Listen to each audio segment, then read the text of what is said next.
Well, kind of the last trading day of the week. We have a half day tomorrow and then I think a half day on Thursday. It's July 4th here in the United States. Not sure if I'll be trading on Friday or not, so potentially the last trading day of the week for me. We ended up watching Powell talk for a long time. Just made about just under $8,000 on the session. A really fun trade that took a little bit of heat and pushed like crazy. You'll see that later.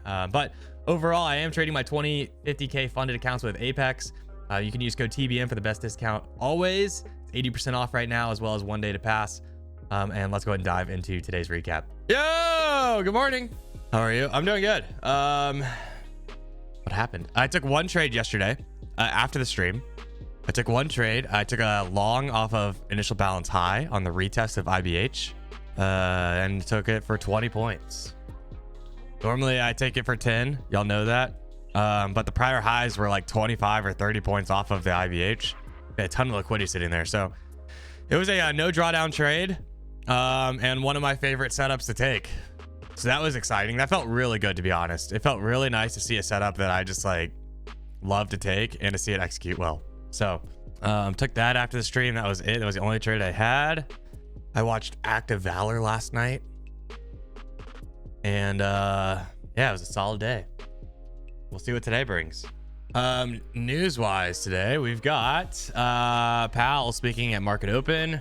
We got Jolts at 9 o'clock. That should move us a little bit. Both of those things in theory should move us a little bit. We'll see. I don't know if Powell will move us. I haven't looked to see if it's a pre-record or a pre-released speech or not, or if it's a Q&A session. Q&A sessions always significantly move us more.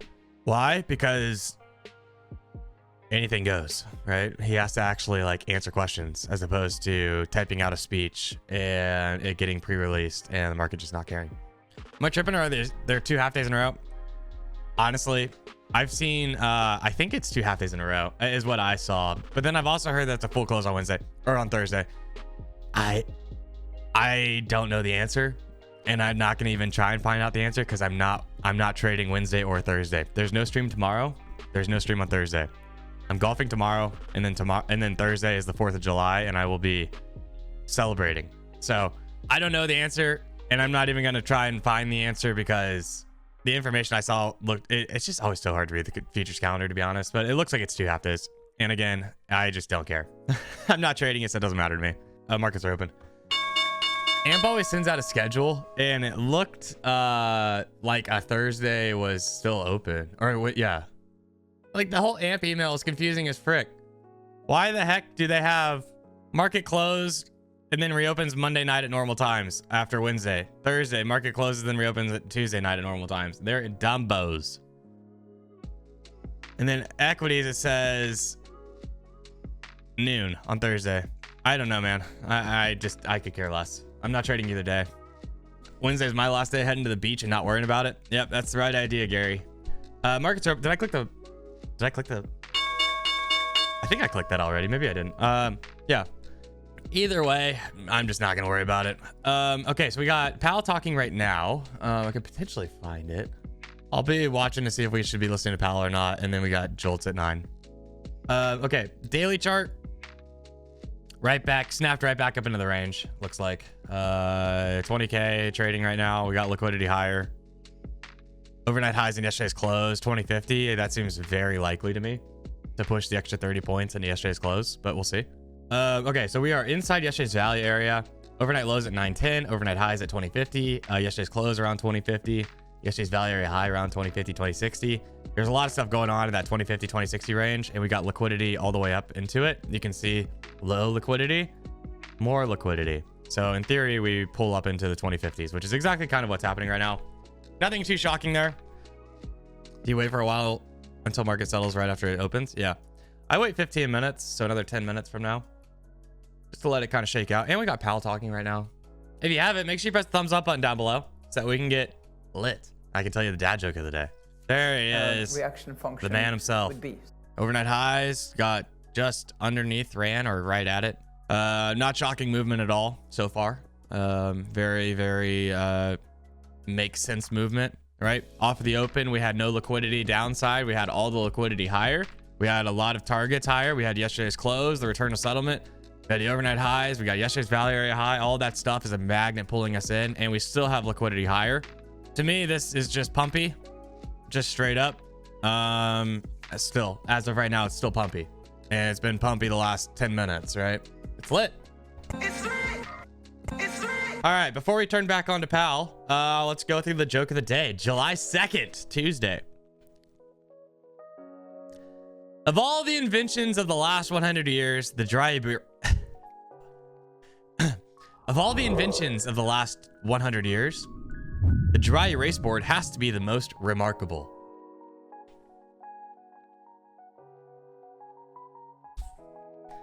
Poor execution, my bad.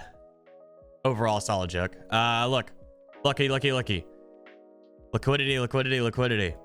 Just got approved on my first ever payout yesterday. It's been a roller coaster, but I'm thankful for you and everyone in this community. GG's, Jace. Chat, drop a GG for Jace. Well done. All right, pushing out of volume, pushing into liquidity higher.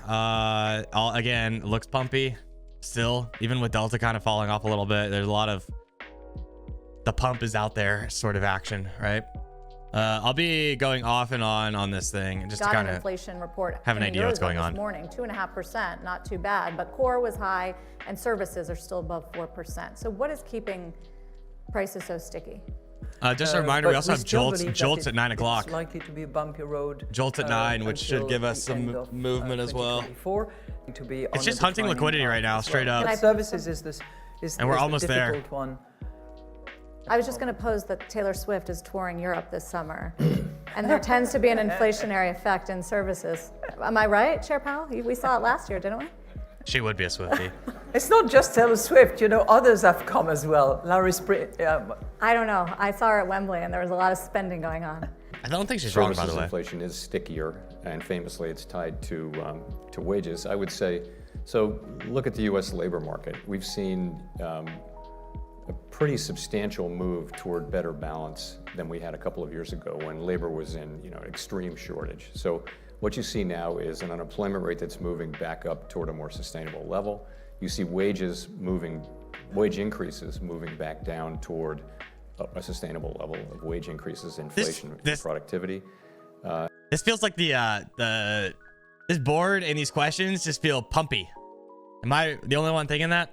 Everything they're talking about right now just feels like just straight up like, let's pump it, man. Increases are still a bit above where they would wind up in equilibrium, but nonetheless, you can see the labor market is cooling off, appropriately so, and we're watching it very carefully. But it doesn't look like it's heating up or presenting a big problem for inflation going forward. Indeed, it looks like it's doing just what you would want it to do, which is to cool off over time, not quickly, not suddenly, not steeply. It's kind of what we've been hoping to see and have been seeing. We see all that in train, and we don't see ourselves getting back to 2% inflation this year or next year, or maybe later. Got volume up here again in the year after. The main thing is we're making real progress. Can you keep cutting President Lagarde if he keeps holding? Does it make it harder? Well, look, I'm going to give you the conventional response because that's the conventional question you ask me.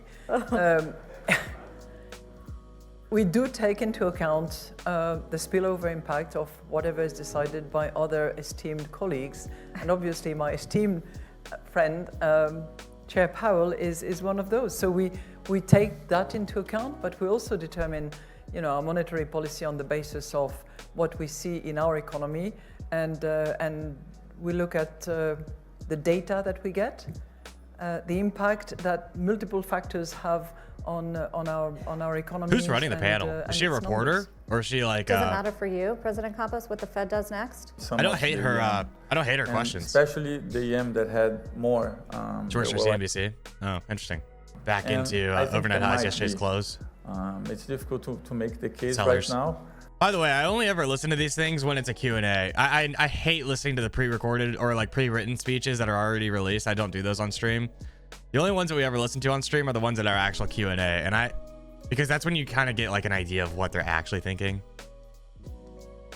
That's why we're listening. At the fiscal post-pandemic, when we go back to Powell, I'll put it back on. I actually like her questions. I feel like she's fairly asking. I feel like she's asking good, direct questions. It's actually enjoyable to listen to for once, not like straight up just softballs or stupid answers. Okay. We got news in 4 minutes. I am going to read tomorrow's dad joke since there's no stream tomorrow. Wednesday, July 3rd. How do snails fight? They slug it out. Not bad. Not bad. They slug it out. Yeah, we got jolts in like 15 seconds. Just as an FYI. You can watch the books kind of opening up a little bit here, but we're going to get some movement. 10 seconds. Just heads up. Separate it. What is the political narrative and what is the technical job that we need to do? And I think history will tell and time will tell that the job was done in the best we could do with the data that we had at hand, and that was in the most technical way, and it was done in a group of people that actually analyzed all the data and that worked very judiciously to be able to get to the conclusions that we did. Chair Powell, do you have any advice for him? You've been through some attacks from I have no advice. I will say, though, to put it in my words, we've been given this great responsibility and great powers, and really important that we get it right. And we've been told to stay out of politics and just do your job, and that's what we do. When we don't try to get involved in issues that are not our issues, and in particular, we're just focused on our goal. That's one thing I really do respect about him. He has been, we've watched a lot of congressional hearings together and Senate hearings together with Powell, where he's getting roasted, and it's very political driven, as we all know.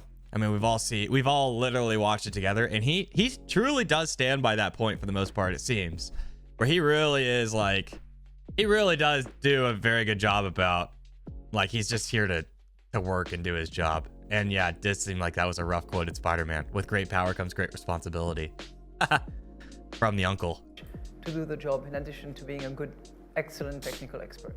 But I do wonder if you're concerned, because your term ends, President Campos, at the end of the year. And it doesn't seem like President Lula is going to reappoint you. So do you worry about the independence of the central bank? I actually try not to have the reappointment possibility in the law. Someone asked about wicks getting run. I always look at tiny wicks all in the same area, not big wicks like this. Tiny wicks in the same area get run, for me, is what I'm kind of talking about. Yeah, I mean, there's also trade barriers that are going up. President Lagarde, tariffs. I mean, in our election, we're talking about potentially more tariffs. Are you seeing that in terms of growth and inflationary impact? What are y'all's thoughts on that? I've been seeing some things about subsidizing U.S. income tax with tariffs. I don't have any, by the way. Really just looking to get educated in some capacity from a bunch of strangers on the internet. I'm assuming I'll see both points of view coming through. Yeah, I don't know. I'm just curious what y'all's takes are. But and it could be inflationary. I mean, 10% across the board tariffs, Chair Powell, inflationary? Of course, I'm not going to be scoring any potential political proposals which have been talked about. It's just not our job to do that. Also, almost anything affects the economy. Trade affects the economy, immigration, energy policy. Those are not our jobs. There are other agencies that do those jobs. We do maximum employment, price stability. So in our political economy, we stay out of that. Right, but it has implications for price stability, surely, and maximum employment. Again, we're not looking to be, this is exactly what we're not looking to do, which is to become players on issues like tariffs. I mean, because it affects, literally everything. All these things affect inflation and jobs, but notwithstanding that, there are others in the elected government who are responsible for trade policy. We don't comment, that's all. Understood. So back to your job then. There is this debate and among the Fed and other central bankers about where policy rates are going. R-starred, the neutral rate, what that rate should look like, and whether it's different after COVID. What do you think? Can we go back to trade? Yeah, sure. Please. Powell with the jokes. So, R-star. I guess I would start by saying that the thing that we write down as part of our summary of economic projections, and the thing that economists mean by R-stars, is a longer run concept. It's the rate of interest that would hold the economy at equilibrium at a time when we're at stable prices and maximum employment and there are no shocks hitting the economy. So This is not the economy today. So the first thing to say is that when we're sitting in the boardroom in Washington thinking about whether our policy rate is the appropriate rate for this economy right now, we're not battling over what long-run R star is, because this is a different economy. This is an economy that's still recovering from the pandemic. And so many forces are pushing it this way and that way, and there's really not a lot of precedent, so it's a very challenging time. But it's not, the question, the R star question is a really interesting question, and that is, are we going to go back to the very low levels of neutral rates that we had in the recovery of the global financial crisis, or are we going to go part of the way back from today's high rates to that? And intuitively, most people think that we won't go back to those very, very low rates that we saw during the global financial crisis recovery period. But we don't really know. I mean, the neutral rate has moved around, we think, by slow-moving, longer-run forces, demographics, technology, productivity over time, all of those things move it around. Ultimately, the balance between savings and investment. So it's a great conversation to have. But honestly, when we're looking at policy in the boardroom, it's how is our policy affecting today's economy, and do we think we're getting the results that we want? And by and large, in a world where this isn't a world of precision, we think we are. We're getting a gradually cooling economy, a gradually cooling labor market, progress on inflation, 4% unemployment, 2% growth. We're getting kind of what we would want to have. And so that's, I worry that some people, no one in this room, but some people think that the R star debate is the thing that dictates our assessment of how restrictive policy is. It's really not. Unless you think that the long run rate is the same as today's rate. I think that investors are trying to figure out, though, where you're going to end up and what the policy path looks like once you start cutting rates. And it becomes important then. No, I agree. It does. Yeah. It's what will we discover to be? We'll find it empirically. What will we discover it to be? And I think there's a debate going on. There are people who feel very strongly that it hasn't changed and that it has changed. And ultimately, it's unknowable. It does matter for the longer run. It matters for where rates will settle out, but it doesn't matter much for policy decisions today, which are the ones we're actually making. I would hate his job so much. I hate everything he does. If you think about it, everything that really kind of anything in the government for the most part, but he said it himself. They don't have a job of precision. They have a job of making very small changes in theory or big changes with a hope that it works out in the future, but there's no possible way to figure out exactly what the numbers should be all the time. I'd hate that. The whole concept of game theory in this instance is just I could never. All right, IB is set. I found that pretty interesting. It was worth a listen.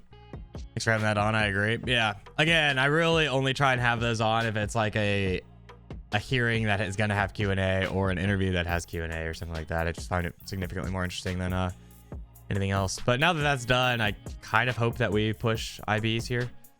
We got volume up here at the highs. Just moved up at 80s. It'll be very interesting to see if we rotate this or push down. It's a 20-point stop into the highs, which is kind of a bummer. I'd be interested in fading this move a little bit, actually. But I don't really want to give it 20 points or 17 points or whatever that is. I don't want to give that into new highs, so I'm gonna wait. If we push out of this with volume like this, if we push new highs and clean hundreds and whatever else happens, I think that will tee us up for a slow grind day. Volume lacking this morning. Yeah, I think it's just gonna go down the rest of the week too. It will. Holidays, man. It's holiday week and in the summer.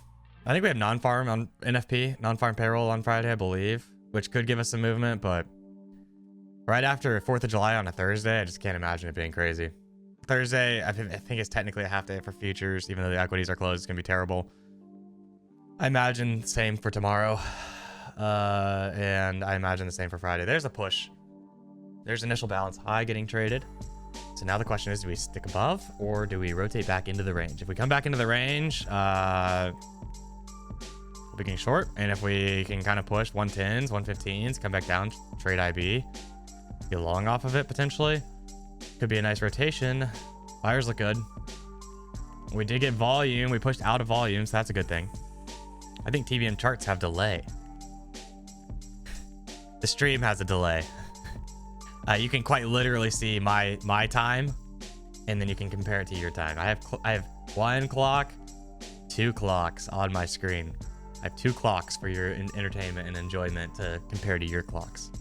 I hate that I even had to say that, but I saw some comments recently about someone believing the conspiracy that my charts are delayed so that I can trade better or something. I just can't. I can't with people, so I have to actually say it now. I can't just troll it out. But the good news is that that's who you're trading against.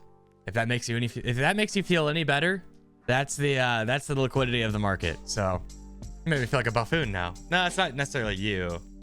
I don't think you were believing the conspiracies. I was talking about the people believing the conspiracies. They are buffoons. Now, if you're believing the conspiracy, then you are a buffoon. I like that we know fool is a thing in the chat now. Yeah, that's like the best copy paste of all time. Well, that was a nice slap off the doji and IB. It's just very it's a hard trade for me to want to take just because I don't know. I guess we never closed above IB, so there is that, right? We never closed above IB. Still a hard trade for me to want to take. And there's the rotation back into the 60s. So seems like balance is still technically in play. Retesting yesterday's value area high. It's not a wick test at 64. I wouldn't call it that. Wick test video will be live tomorrow. Market open. Hello, Ripper. Just a nice little easy 25-point candle the last couple seconds. All right, we're above IB. It does feel a little slidey right around here. Big block. Okay, that's like 115s. Retest now is kind of interesting to me. Buyers look good. Okay. July 4th, dad joke of the day. Why not? Since we don't know if we'll be here Thursday or Friday or not. July 4th, Thursday. July 4th, Thursday's dad joke of the day. Happy July 4th. Happy early July 4th, I guess, if you're in the United States. Cooking out this weekend. Don't forget the pickles. They're kind of a big deal.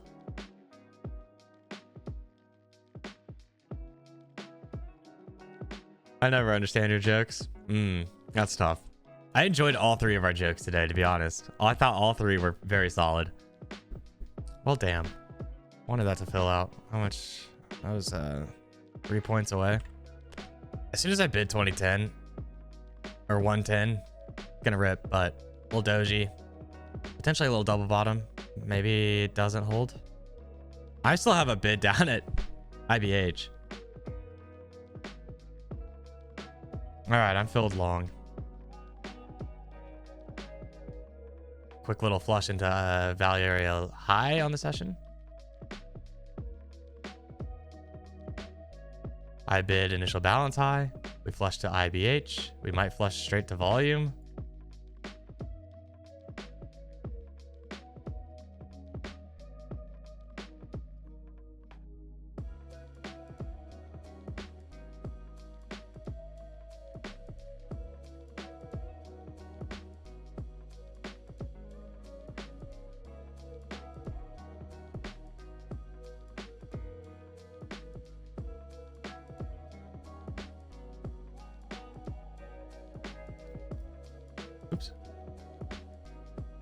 We had some sellers hugging the +1 standard deviation. Got some buyers trying to step up. It can't happen quick though. I'm gonna have to kill it. Got a fat block that keeps getting thrown around. That 50 block keeps getting stacked on the 76.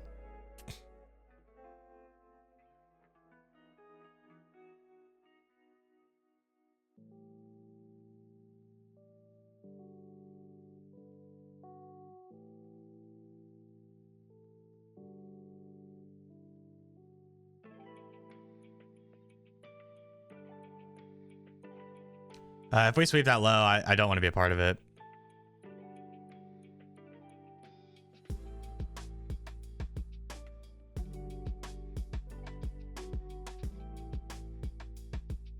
If we can catch some legs above 100 here and almost flip this thing green, then I really should be looking more like that.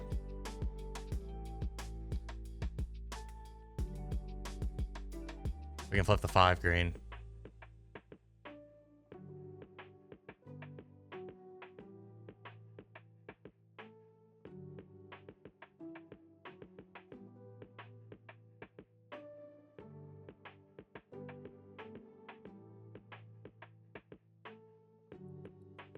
Gotta give above 100 though.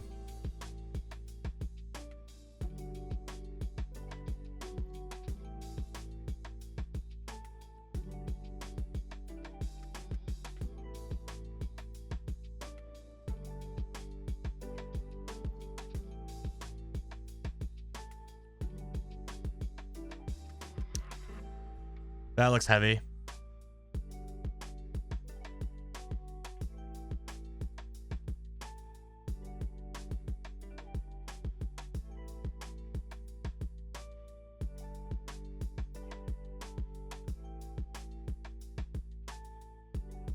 See if we can catch some buyers and break that prior high, which would make it look a lot better. Whoa. Holy sh.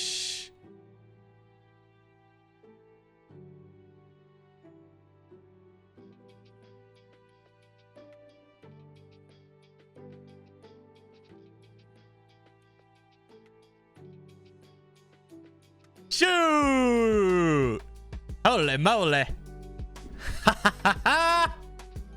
Let's go!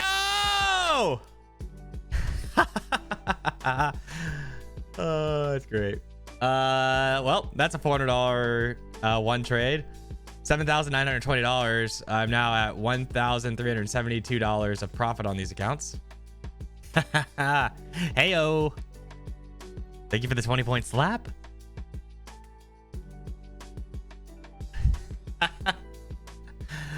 Oh, and the best part is that that's the trade that sends me into potentially the weekend. I don't know if I'm going to be around here Friday. That's a TBD. But I'm golfing tomorrow. There's no stream tomorrow. And holiday is July 4th. What a trade. What a way to send it into a couple days off.